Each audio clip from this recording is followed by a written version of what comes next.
Hi, My name's JC McCauley. I'm Naisha McCauley, and you're watching AccessTV.org.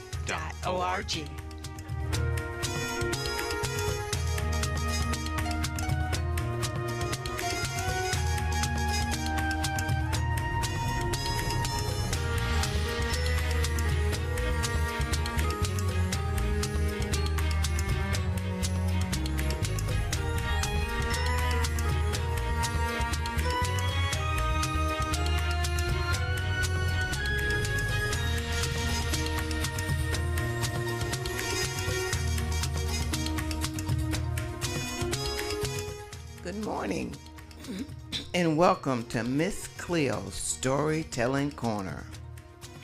Well, have you ever not done your homework? And then you get to school and you have to figure out and tell your teacher why you don't have your homework.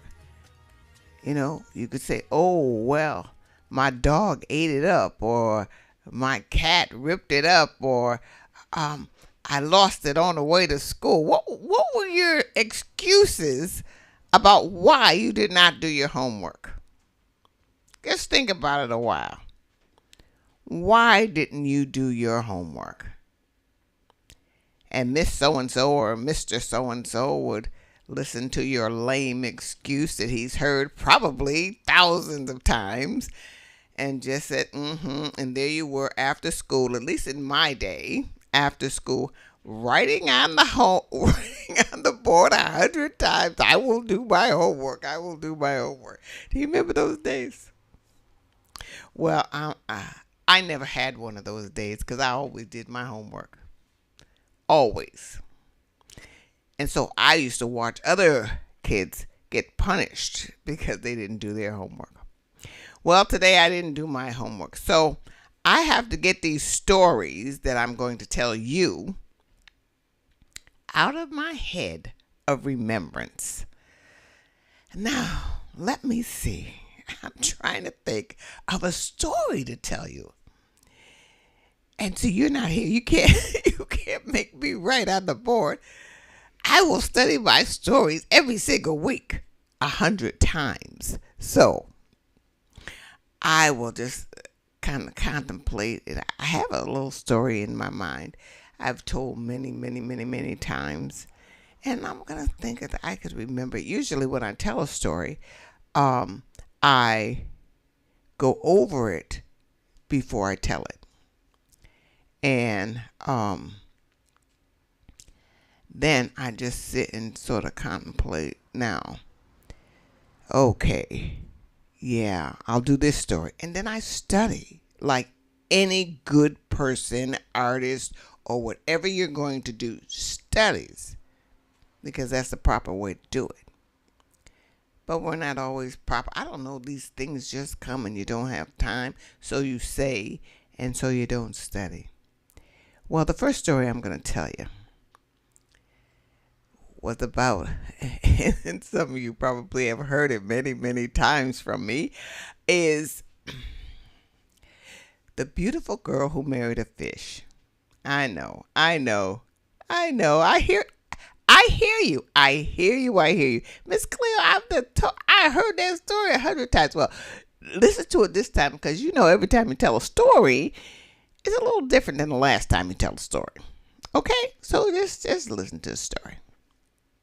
Well, this happened many, many, many, many years ago when magic was the thing of the day. And wonders always happened, so they weren't very strange. Not really. And people were very watchful of things that were unusual because it might have been an evil spirit or something. Well, this was this young girl, and she was about the age to get married. Well, she didn't want to marry anybody. She wanted to marry the most handsome man in all the land. Sometimes as women are like, sometimes as women are like that. We just want the most handsome man in all the land, a Prince Charming. And her father would come to her and said, you know, it is time for you to be married. And she would say, well, Father, not yet. I cannot marry yet. No. I want to marry the most handsome man in all the land. Her father would just roll his eyes and walk away. Her mother would just be so disgusted. In their villa, she was just almost an embarrassment, walking around looking for the most handsome man in all the land.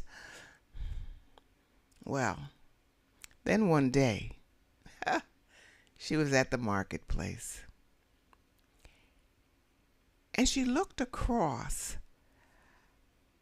and she saw the most handsome man, oh my goodness, that she had ever seen in her entire life. Well, it just seemed like her feet started walking. She didn't even make them. I mean, she was just walking over there until she stood in front of him. And she was just looking up at him. And she tried to say, hello, how are you? But no, all she could say is, will you marry me? And the man looked down at her and so strangely and didn't quite know what to say to her. But she was beautiful. And he says, no, I cannot marry you. And she said, will you marry me? And he said, no, I cannot marry you. And for the third time she said, will you marry me? Oh, she was so beautiful. He could not resist again. He said, you know, I am not really a man, and I will have to go back to where I came from. I am really a fish. Will you marry me? He could not say no again. So they were married. And he took her to the river. And he said, anytime you want to see me, you sing this song, and I will come. Tazam, fish of the deep. Shazam, my friend Tazam. Shazam, come to me. Oh, what a song, she thought. And he went into the river. And every day she came to the river. And she said, and she sang her beautiful song. And he would come up. And they would eat their lunch, and he gave her beautiful presents. Oh, they were so happy. And one day, her father said, we cannot tolerate this any longer. You must marry. You are getting older. You must marry. I cannot marry, Father. I cannot. You must. And her mother was there, and her brother was there, and she was insisting, I cannot, Father, I cannot. And those were the days where whatever your father said went. And you could not argue with him. But this day she argues. She says, I cannot marry him. I cannot marry anyone. I am already married. And she rushed out the door, and her father looked and her mother looked. And they went on their business. They could not understand this. And she went down to the river and she sang her beautiful song. Tazam, fish of the deep. Tazam, my friend Tazam. Tazam, come to me. Oh. And he comes up. And they are happy. And they have their lunch, and he goes back into the water. And when she goes home, her father says to her, you will be going to the next compound. You will be going to the next village, and you will visit our relatives there. And you will be there for a while. And she said, oh, no, Father, I cannot. I can't. Do you understand, my daughter? Yes, Father, she said. And she packed her things, and she went to the next village and visited her relatives. But the part that I did not tell you is when she was going to the river,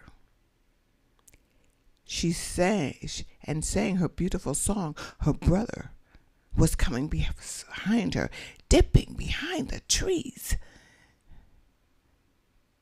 And he heard her sing her beautiful song, and he saw the fish come up and become a man.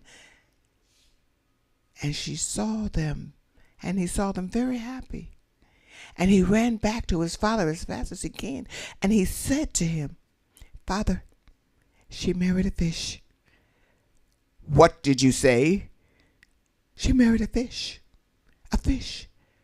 Stop it, she did not. Yes, Father, a fish. She married a fish. A real fish. She married a fish. And the father got quiet. He did not say much until she came home and sent her to the next village. And that next day, her brother and her father went to the river. Go now and sing the beautiful song. Go. But Father, I do not sound like her. Go. I do not sound like my sister. Go. And so he sang. Tazam. Fish out of deep. Tazam. Tazam, my friend Tazam, come to me. And nothing happened. And his father said, you will sing like your sister. Sing again sweetly. Yes, Father. Tazam, fish of the deep. Tazam, my friend Tazam. Tazam, come to me. He did his best as he could, and the fish came up, and the father had a big stick, and he rushed up and he hit that fish, and he hit him, and he hit him, and he hit him, and he hit him, and the fish went down into the water.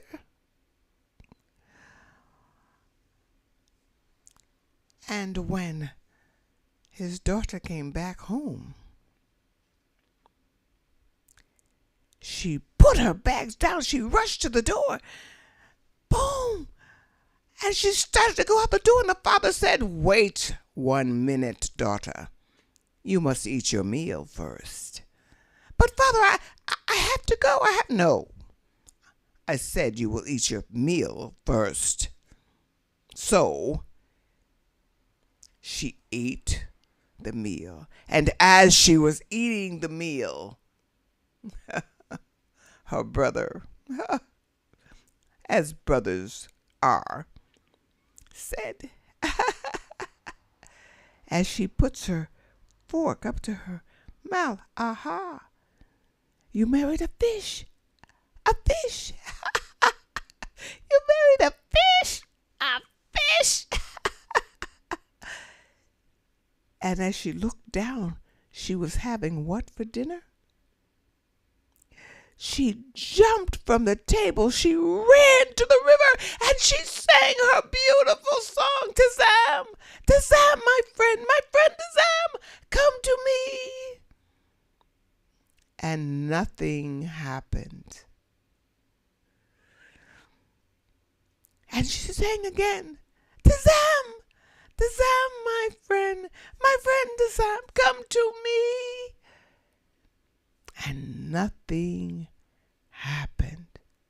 and the tears started streaming down her face. And she looked around. She could hardly see. And the voice from the river said, "Sing your beautiful song again. But if your husband does not come, he is dead." So she stood with tears streaming down her face, and she sang her beautiful song. "Tazam, Tazam, my friend, come to me." And the tears were streaming so much she could hardly see. And all of a sudden, she started to go down and down and down. She did not even understand she was now in the river. And she went down and down. She did not see her husband. She did not hear her husband. But when she got down, she saw something behind the rock. And she looked. One eye. Then her husband came out. Oh, she was so happy. She said, "Why didn't you come?" He said, "Your father came." And I did not know who it was. For next time he might have killed me. But there they stayed in the river. And when she looked down, she was a fish. And they lived happily ever after in that river. Now, however, the brother missed his sister. And he would go to the bank of the river every day. And he would sit there. And he sat there year after year after year until his beard got as long as the road. For he said he would sit there until the day he said to his sister, "I am so very, very sorry." And that is the story of the beautiful girl who married a fish. A little different here and there, but it was the same story. And as I've always told you, a story just is a little different every time you tell it. So this is straight out of Miss Cleo's head. She remembered what she remembered, and she told you the story, and I hope you enjoyed it. Right now, we're going to take a little break so I can think about the next story I'm going to tell you. You stay right there. I'll be right back. We all know smoking is harmful, right? But did you know that even after the smoke clears, the danger remains? This is called third-hand smoke. Third-hand smoke is the toxic residue left behind on surfaces like furniture, walls, or even clothes. These harmful chemicals can linger for days, weeks, or even months. Young children and pets are especially vulnerable. They can ingest these toxins simply by touching contaminated surfaces and then putting their hands or toys in their mouth. The best way to protect your loved ones? Make your home and car completely smoke-free. Remember, it's not just about the smoke you see, but the unseen toxins you leave behind. Protect your family from third-hand smoke. Choose a smoke-free environment.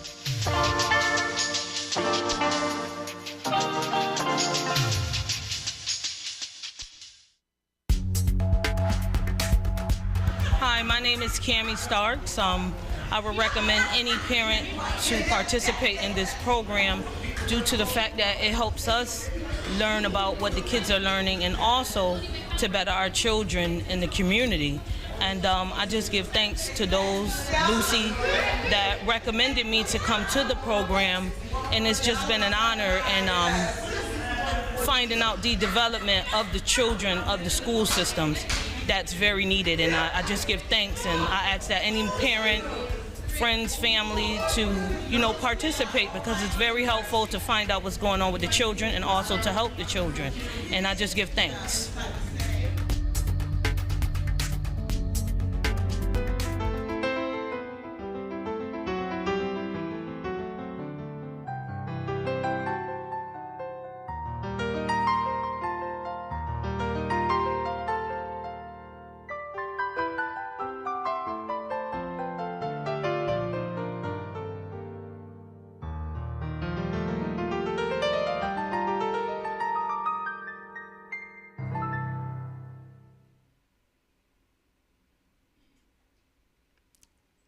Welcome back to Miss Cleo's Storytelling Corner.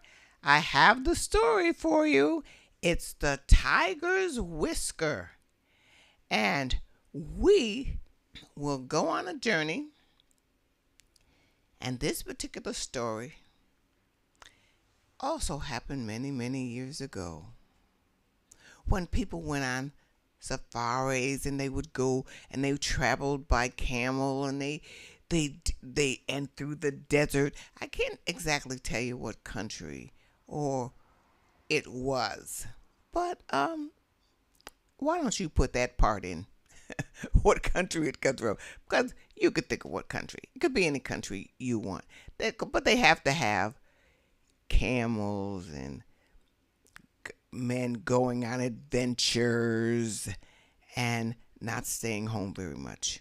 You can think of that. What place is that? I don't know. I can't remember. It's India, or I'm thinking India. You might be thinking some other country. China, I don't know. It could be, well, America. Did America ever have, never had camels? No. Well, you could think about it. You could think about a horse. I don't know. Think about the story. Hear it and see it in your mind, okay? Okay. Or tigers. Where are tigers from? Tigers and lions and things. Okay. Belinda got married to a business man, and he used to go on trips and go places and leave her, and he had a son, and leave her with his son, and he would be gone all of the time. But Dagab, I'll call him Dagab because I think that's kind of what I remember. Well, Dagab did not like Belinda. He only wanted his mother, and his mother was gone. And he gave her a horrible, horrible time. No matter what she did, she made him new shoes. She made him clothes. He treated her terribly. And he did not want any part of her. And the more she tried, the worse he got. It was almost as though he enjoyed it, making her miserable. But she wanted him to love her. And he would go off, and she would not know where he went. And she would look for him and said, "Kagab, you have to come home." And he would not come until he got ready. And the husband would come home every once in a while, and then everything was all right. And the son acted wonderfully, and she was happy. But he would go off again. So their life together was mostly just the two of them. So she heard of a wise old man, and she went to him. And she told him, "I want my son to love me, but he doesn't. I don't know what else to do. Can you give me a magic potion so he will love me?" He says, "Well, yes, I can give you a magic potion." "Oh, please do, please do. Anything, I will." He said, "But I can't give it to you right away. The first thing I need to make this potion is a whisker of a tiger." She says, "What? A whisker of a tiger? I cannot get." "You must get this if you want the potion. And I will make you a love potion, and your son will love you." And Melinda wanted so badly for her son to love her. So she said, "All right, I will get the whisker for you." So she walked and she walked and she walked across the river and up the mountain until she saw a tiger. and she saw him from afar. Then she went back down to her home, and she got a big piece of meat. And she went back across the river, up the mountain. And when she saw the tiger, she put the meat down, and she went back and she stood behind a rock. And the tiger saw her, but he ate the meat and went about his business, and she went down. The next day, she did the same thing again. And the tiger came out and he ate the meat. Well, the next day, she put it a little closer. And she came a little closer. And the tiger looked at her, ate the meat, and went back. She did this over and over again. And as she did it, she got closer and closer and closer to the tiger. And then, when she was right up to the tiger, and as he was eating, she pulled out of his side. And she ran and she ran and she ran and she ran, and she gave it to the wise old man. She said, "Here, I got it. I have it. I have it. I have the whisker. I have the whisker. Now make me the magic potion. Make me the magic potion." Well, the old man says, "I cannot make a magic potion out of this whisker." She said, "But you promised. You promised to make a magic potion so my son will love me." The man looked at her very calmly, and he said, "You know, how did you get this whisker?" And she said, "Each day I put down meat, and I waited. And I waited each day. Little by little, I got closer and closer to the tiger." The old man said, "Then that is what you do with your son. Each day, little by little, as time goes on, be kind to your son. No matter what, convince him that you love him, and he will love you. Now go." And she went back and she did exactly what the old man said, little by little, day by day. And it was hard. It was very hard. But day by day, she got closer and closer to her son. And one day,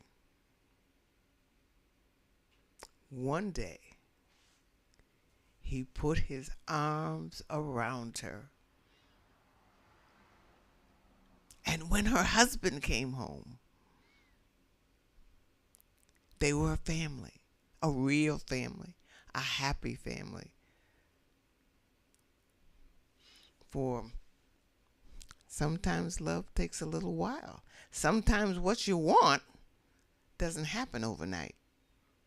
Maybe it comes little by little as you work toward what you want. It will come if you keep on doing it, no matter what it is. Little by little, day by day. It's not easy to be patient. I think the hardest thing in the world is to be patient when you really, really want something. So if you want something, you want someone to care for you, if you want to do something, if you want to become something, day by day, work on it. and it'll happen for you. And that's my story of the tiger's whisker. I don't think it went exactly that way. There was a little more to that story. But the gist of the story, I think I got. And that's to work at, be patient. Oh, and, I've never been patient. I've never been patient when I want something. I want it, and I want it now. And I work a little while, and bam. If it doesn't come, well, I might get very upset, as people have told me. So, I'm learning, as old as I am, to be patient. Isn't it something at this age you're still learning how to be patient? It takes a lifetime. So if you're young, start now. Know that whatever you want, you're going to have to work for. Be patient, work toward it. You'll get it. Now I'm working toward things now. I hope I make it. I hope I make it before. I would tell my son, I hope you do this before I hit the dust. I hope you make it before I close my eyes. I hope I make what I want before I close my eyes. Now, I never thought that when I was young. But today is a different day and a different story. So that's my story and my schmeal about the story. Now, my next story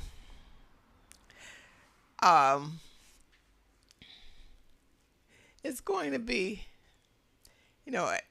I'm thinking now that all my stories today are about girls. And so I was sitting here thinking that I should tell a story about a little boy. But you know what? I can't think of one story about a little boy. And that really disturbed me. So I'm going to have to really work on that. The next story I'm going to tell you is about a little girl, another little girl, who had a wonderful, wonderful smile. Oh, my goodness, her smile. She would smile and everybody else would smile. She would smile and the light broke.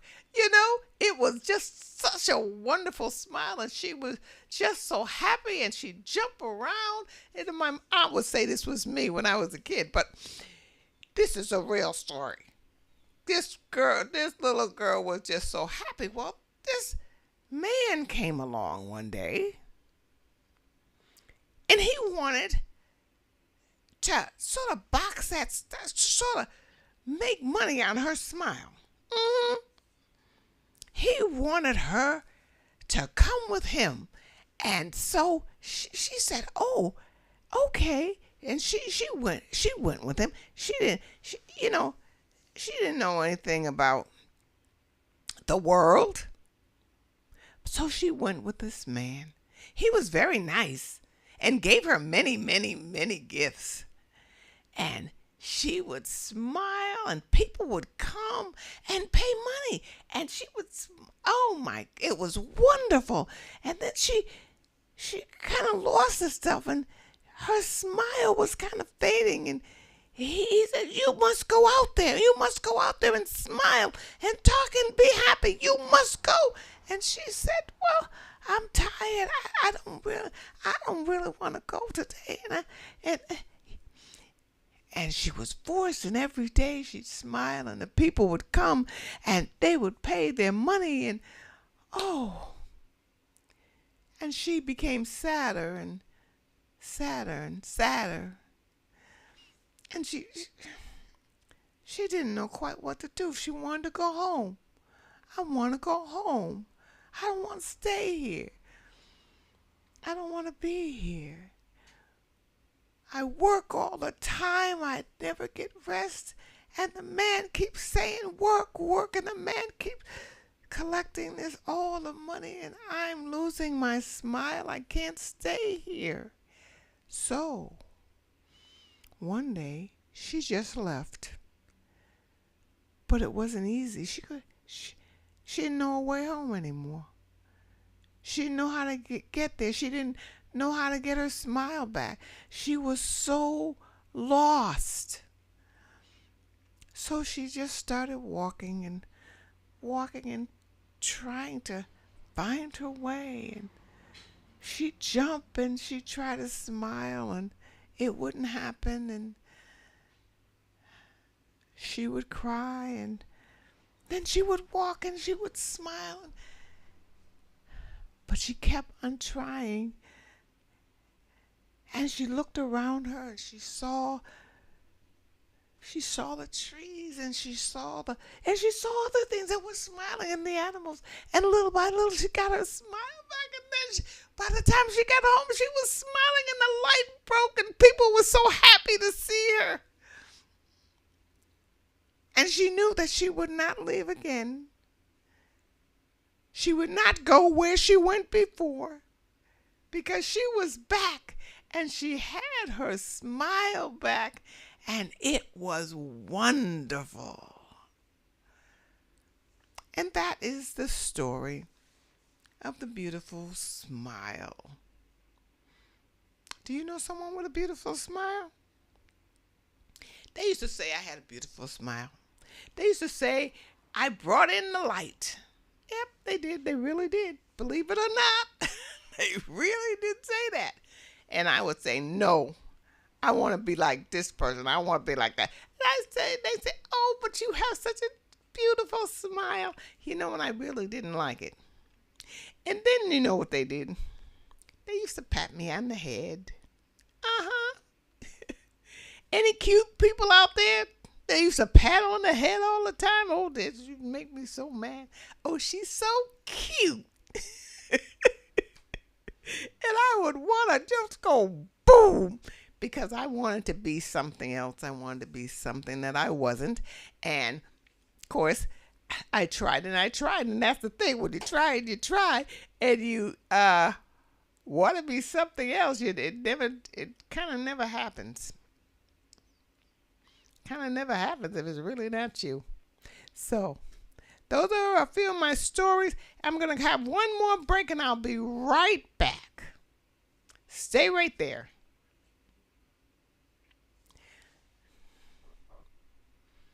Let me see. Mitch backstage. All right, my name is Israel Valentin. I have a 13-year-old daughter. She, a good friend of mine inspired me to come to the program. The program is awesome. I learned a lot of how to be a better parent. And to be a better parent, to advocate to my daughter. Thanks to Millie for helping me in the process. And, I've been blessed to be with the HBU family. Thank you so much for everything to everybody at HBU, and continue being at HBU, and thank you.